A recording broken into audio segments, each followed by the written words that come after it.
Agora nós vamos falar sobre medidas de dispersão para dados desagrupados. Então, suponha que você está naquele problema que você tem dados agrupados em K intervalos de classe.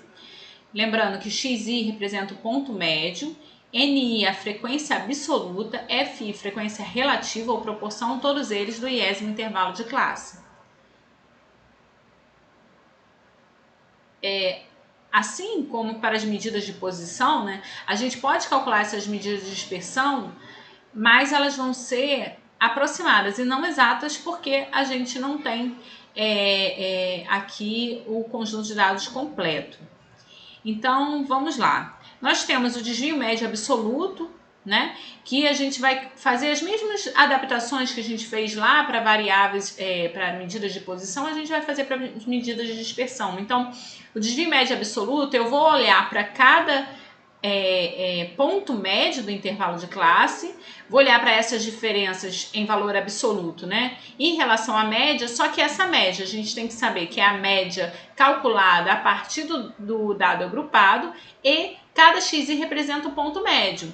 Então, se eu estou falando do ponto médio, eu tenho que olhar para quantas vezes esse ponto médio, né, esse intervalo aparece. Então, eu tenho que ponderar pela quantidade de vezes que esse intervalo aparece. E aí vou dividir por n, né? Que é o tamanho o tamanho do conjunto de dados completo. Esse ni sobre n, lembrando, ele é o fi, então a gente pode substituir, né, usando a proporção. A variância também só vai sofrer essa adaptação, então continua sendo os desvios em torno da média ao quadrado, mas a gente vai ponderar pelo ni, e aí, claro, dividindo por n, que é o tamanho dos dados, né, do conjunto de dados. E aí esse ni sobre n pode ser substituído por fi, e uma forma também de utilizar lembra que a gente pode mostrar que aquela relação lá da variância para o dado simples, para o dado bruto, e aqui também existe uma relação mais simples que simplifica, né, então, essa fórmula aqui do meio para essa fórmula à direita. Então, é mais simples utilizar essa, mas é a mesma coisa. Essa daqui é a mesma coisa que a anterior. A gente pode utilizar essa daqui, que é mais prática na hora de fazer contas. A gente também tem o desvio aqui. Pronto. Esse OneNote aqui eu mexi em alguma coisa e fez esse desvio aqui.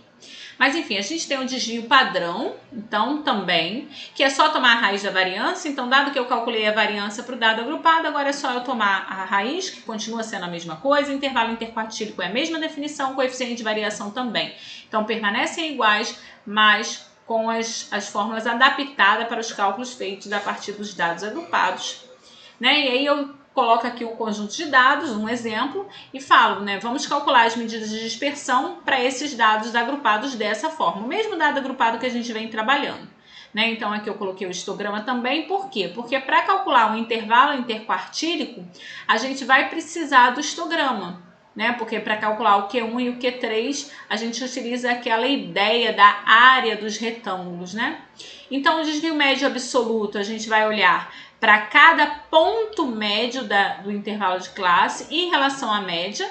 Então, para isso, a gente vai calcular a média aqui. A gente já fez essa conta, né, mais em outra aula anterior, então se quiser pode voltar. A gente já fez a conta de x barra, né, onde a gente olha também para cada valor aqui, cada ponto médio, pondera por ni, divide por n, ou então cada ponto médio vezes fi, soma isso tudo.